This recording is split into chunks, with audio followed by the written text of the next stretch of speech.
March 7, 1915 3ଟା ସମୟ। ସକଳ ବାହ୍ୟ ଇଙ୍ଗିତ, ସକଳ ବିଶେଷ ଅବସ୍ଥାର ଊର୍ଦ୍ଧ୍ୱରେ ସମୟ ଏପରି ଗମ୍ଭୀର ପଦକ୍ଷେପରେ ଚାଲୁଛି। ଭିତରେ ରହିଛି ଏପରି ପ୍ରଗାଢ଼ ନୀରବତା, ଏପରି ଗଭୀର ଓ ବିପୁଳ ପ୍ରଶାନ୍ତି ଯେ ଅଫୁରନ୍ତ ଅଶ୍ରୁ ଚକ୍ଷୁରୁ ଝରିଯାଉଛି। 2 ଦିନ ହେଲା ମନେ ହେଉଛି ପୃଥିବୀ ଯେପରି ଗୋଟାଏ ଏକାନ୍ତ ସଙ୍କଟ କାଳ ମଧ୍ୟ ଦେଇ ଚାଲୁଛି। ମନେ ହେଉଛି ଜଡ଼ ଶକ୍ତିର ବାଧା ଓ ଆଧ୍ୟାତ୍ମିକ ଶକ୍ତି ମଧ୍ୟରେ ଯେଉଁ ବିପୁଳ ବିରାଟ ସଂଗ୍ରାମ ଚାଲୁଛି, ତାହାର ଶେଷ ମୀମାଂସା ଆସନ୍ନ ପ୍ରାୟ। ଅନ୍ତତଃ ଗୋଟିଏ ପ୍ରଧାନ ଉପକରଣ ଲୀଳାକ୍ଷେତ୍ରରେ ଆସି ଦେଖା ଦେଇଛି ଅଥବା ଦେଖା ଦେବାକୁ ଯାଉଛି। ଏସବୁ ମୁହୂର୍ତ୍ତରେ ବ୍ୟକ୍ତିର ମୂଲ୍ୟ କେତେ ନଗଣ୍ୟ। ସେ ଯେପରି ଝଡ଼ ଆଗରେ କୁଟାକ୍ଷୀ ଅଟେ ପରି ମାଟିର ଉପରକୁ ଉଡ଼ିଯାଇ ପୁଣି ସେହି ମାଟିରେ ଖସି ପଡ଼େ ଓ ଚୂର୍ଣ୍ଣ ହୋଇ ଧୂଳିରେ ପରିଣତ ହୁଏ। ଯେଉଁ ବ୍ୟକ୍ତି ସକଳ ନିଜ ସମ୍ବନ୍ଧରେ ଏପରି ସନ୍ଦେହାକୁଳ, ସର୍ବପ୍ରକାର ପ୍ରାଧାନ୍ୟ ବର୍ଜିତ, ସେମାନେ ହିଁ ମର୍ମନ୍ତୁଦ ଦୁଃଖ, ଶୋକ, ତାପ ଭୋଗ କରନ୍ତି। ଅପେକ୍ଷା କରିବା ମଧ୍ୟ ସେମାନଙ୍କ ପକ୍ଷେ ଗୋଟାଏ ଚିରନ୍ତନ ବିପଦ। ସବୁକିଛି ହିଁ ସେମାନଙ୍କ ନିକଟକୁ ଗୋଟାଏ ବିପଦ ଓ ଧ୍ୱଂସର ବାର୍ତ୍ତା ନେଇ ଆସେ। କିନ୍ତୁ ଏଇ ଯେଉଁ ସ୍ଥୂଳ ଯନ୍ତ୍ରଣା, ଯାହା ସମ୍ପୂର୍ଣ୍ଣ ଭାବେ ସଂକୀର୍ଣ୍ଣ ଅହମିକା ଦ୍ୱାରା ଗଢ଼ା, ତାର ମର୍ମସ୍ଥଳରେ ରହିଛି କି ଅପୂର୍ବ ମହତ୍ତ୍ୱ, କି ପରମ ସୌନ୍ଦର୍ଯ୍ୟ।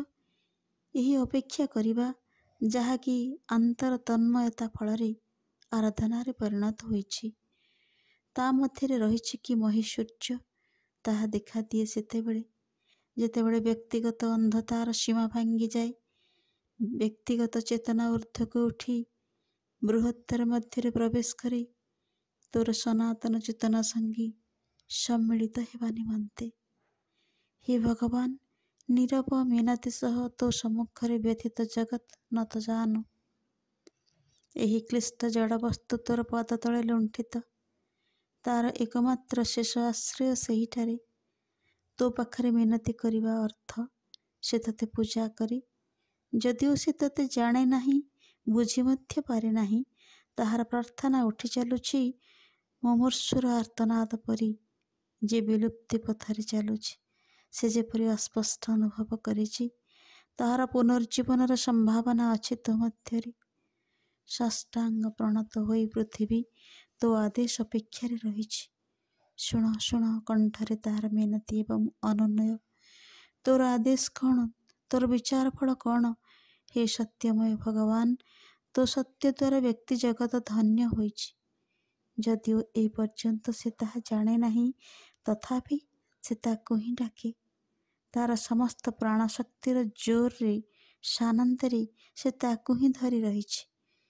ମୃତ୍ୟୁ ତାହାର ବିରାଟ ଗମ୍ଭୀର କଳେବର ସହ ଆସିଛି ଓ ଚାଲିଯାଇଛି ଏବଂ ସବୁକିଛି ତାହାର ଗତିପଥରେ ସମାହିତ ଚିତ୍ତରେ ନୀରବ ରହିଯାଇଛି। ପୃଥିବୀ ଉପରେ ଆବିର୍ଭୂତ ହୋଇଛି ଏକ ଅଲୌକିକ ସୌନ୍ଦର୍ଯ୍ୟ।